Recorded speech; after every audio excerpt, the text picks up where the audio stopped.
կա մի պրոյեկտ, նկար, չգիտեմ, քանդակ, որը դու մինչև օրս տենց էլ շատ շուտ սկսել ես, մինչև հիմա չես վերջացրել, ինքը միտեղ սենց թաքուն դրած է ու երբեք միգուցե դա ոչ մեկ տենց էլ ավարտած չտենա ու չտենա։ Բայց գիտեի դու դրա մասին։ Իմ մոտ սենց է, ես հենց տենց հարց տվեցի, որովհետև ինչ որ շատ դետալային գնացի խփեցի 10-ին, էլի։ Մի գործ ունեմ, հիմա նույնը պրոստում եմ, էլի։ Մի կտավ ունեմ, որը որ սկսել եմ նկարել այն ժամանակ, երբ առաջի անգամ սկսեցի յուղաներկով աշխատել, այսինքն ամենասկզբի գործերից, հա։ Ես իրան ամեն տարի իրա վրա բացառությամբ այն 17 ամսվանից, որը որ ոչինչ չեմ նկարել, էլի։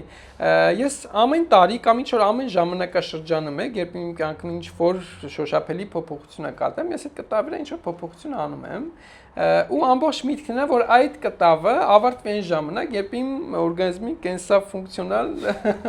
համակարգերը բոլոր արդեն դա քո կյանքն է։ Հա, այդ մի կտավը, այնքան այդ կտավը մեծանում է, մինչև ունակ ես այդ կնավը նկարելու։ Կյանքի վերջը իրա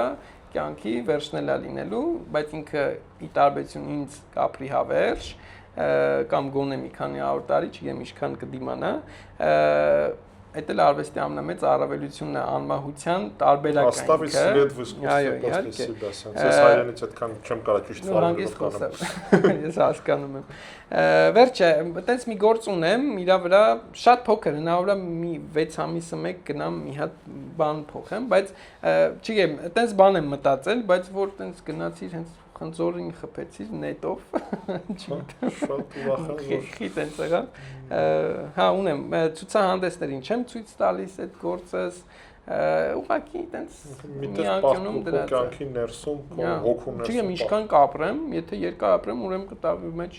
շատ պատմություններ կլինեն։ Առասարակ ունեմ գործեր, որոնք էլի ինչ որ մի этаպի ամփոփում են։ Ունակ պատերազմ կտաբը, որը կարծում եմ այս պայդրությամբ լավագույն գործն է,